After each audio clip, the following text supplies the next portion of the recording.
Channel beriman dengan logika sehat, channel edukasi Kristen yang diperuntukkan bagi setiap orang Kristen. Salam saudara, puji nama Tuhan, kembali kita berjumpa dalam tayangan edukasi Kristen, tayangan yang secara khusus diperuntukkan bagi kaum Kristiani. Dalam kesempatan kali ini saya akan membahas tentang hakim seorang perempuan yang bernama Hakim Deborah dan Barak. Saudaraku yang terkasih di dalam Kristus, mari kita coba mencermati kisah yang luar biasa dari Hakim-Hakim pasal 4 sampai 5 dalam kitab Perjanjian Lama, yaitu tentang Deborah dan Barak.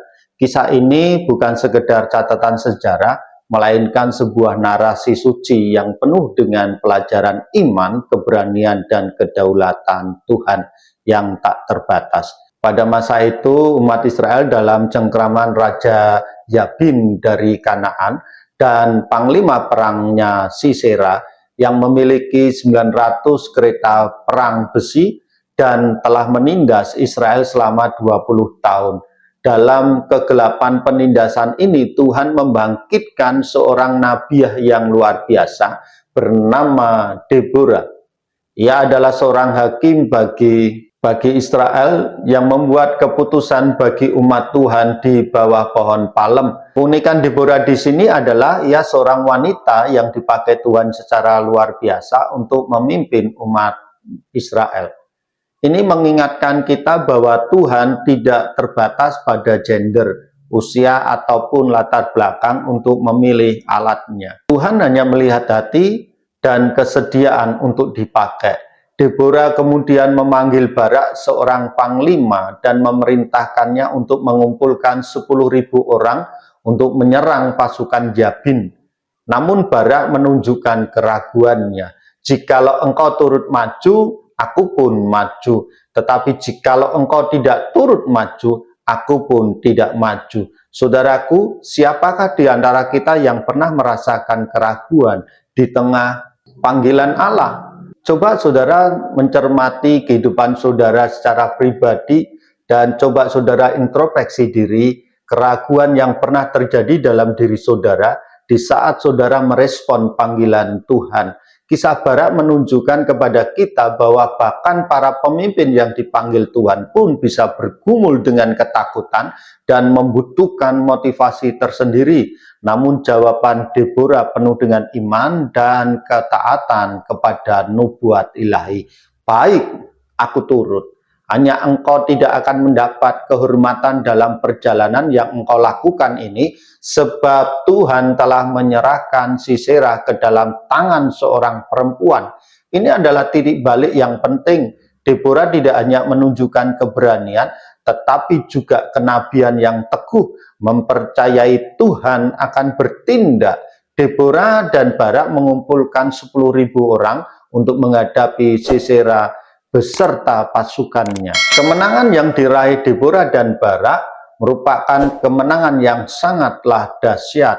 Seluruh tentara Sisera tewas oleh mata pedang. Tidak ada seorang pun yang tinggal hidup. Yang lebih menakjubkan lagi, kemenangan ini bersifat supranatural. Nyanyian Deborah dan Barak dalam Hakim-Hakim pasal 5 mengungkapkan detailnya. Bergoncanglah bumi, tirislah juga langit, juga awan tiris airnya. Jelas sekali Tuhan menggunakan air bah untuk melumpuhkan kereta-kereta besi Sisera, menegaskan bahwa dialah yang berperang bagi umatnya. Dan bagaimana Sisera sendiri? Ia melarikan diri ke kemah seorang perempuan Ibrani bernama Yael. Dengan tindakan yang berani dan tak terduga, Yael membunuh Sisera dengan mematok pasak kemah ke pelipisnya. Nubuat Deborah digenapi. Barak menang, Sisera dibunuh oleh seorang wanita, dan orang Israel dibebaskan dari musuh-musuh mereka.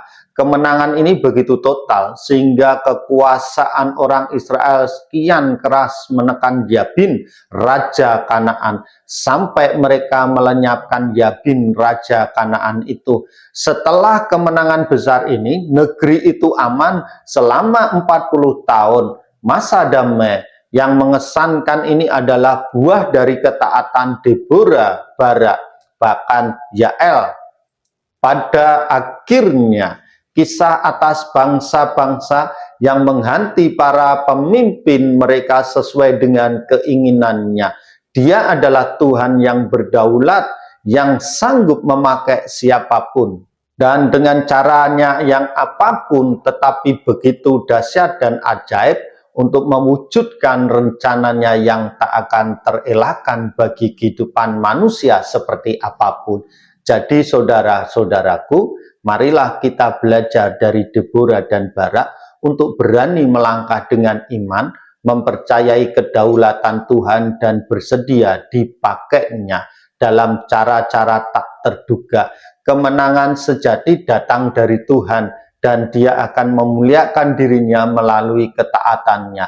Saudara, motivasi utama kita di saat kita merespon panggilan Tuhan adalah kita taat dan setia di dalam menjalani respon panggilan tersebut. Dari Deborah dan Barak, seharusnya kita bisa meneladani sikap hidup yang berkenan ini.